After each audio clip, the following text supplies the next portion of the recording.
the testing and the process of testing may raise certain ethical issues.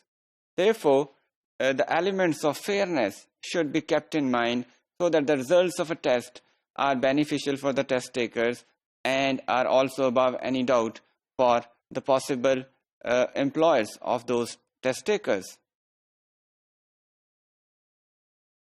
There should be certain ethics of testing as well, and this is an important area of critical language testing these days.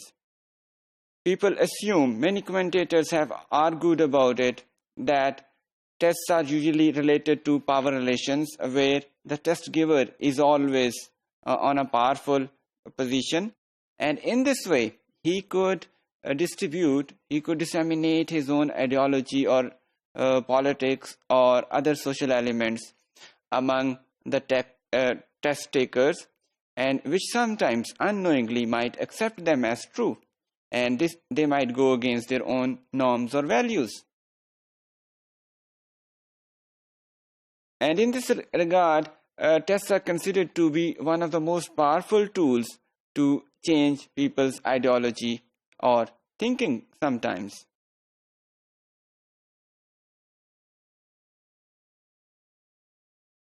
Some people assume that large-scale unbiased tests, which are standardized tests, are useful.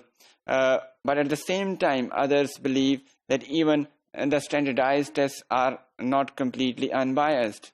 They also further certain political, social, or ideological agendas which are provided by the test givers. In this regard, we could look into certain examples. And they are embedded in various factors related to business and government as well. Some of the issues, as I said, we could look into certain examples. Some of the issues related to the traditional testing are the one which could provide examples to the overall ethical problems as well.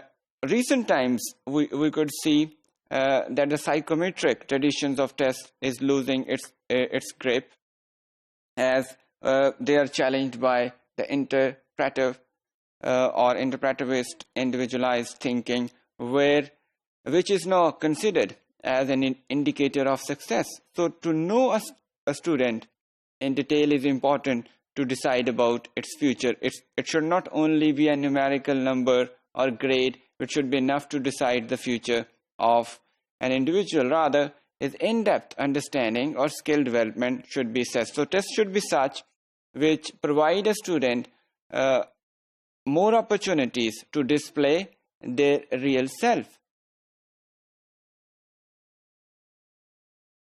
In this regard, the test developers and the test givers should provide students more than multiple modes to display their various skills and their styles of learning and achievement and their abilities. So they could provide them various opportunities. They could provide them speaking, writing, listening, all kinds of varieties to display their skills.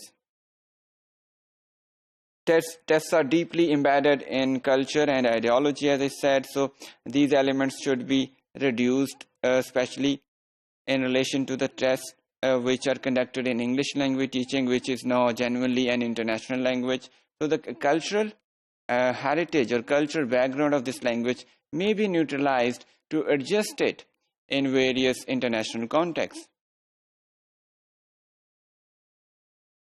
Tests are used in various countries to allow or deny citizenship. So that is another political aspect of these tests. As I mentioned earlier, test givers are always in the position of power, and test takers have to yield to their ideology in one way or the other, sometimes knowingly and sometimes unknowingly. Tests also have a problem because many tests believe that the answers to the problems in the real world lie in yes or no mode. There are many problems which need a serious thinking and in-depth thinking and in-depth answers, but most of the tests, as we have seen it, especially in the field of language and language testing, they are quite reduced in this regard. And the pattern of these tests is such that that the test takers have to answer things in yes or no patterns.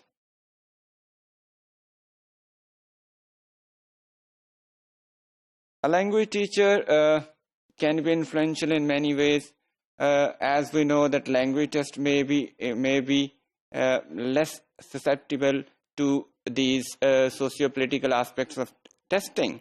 However, a language teacher can still be influenced by these sociopolitical factors, or could influence these factors by influencing his students. So he should be mindful of all these associations of the test.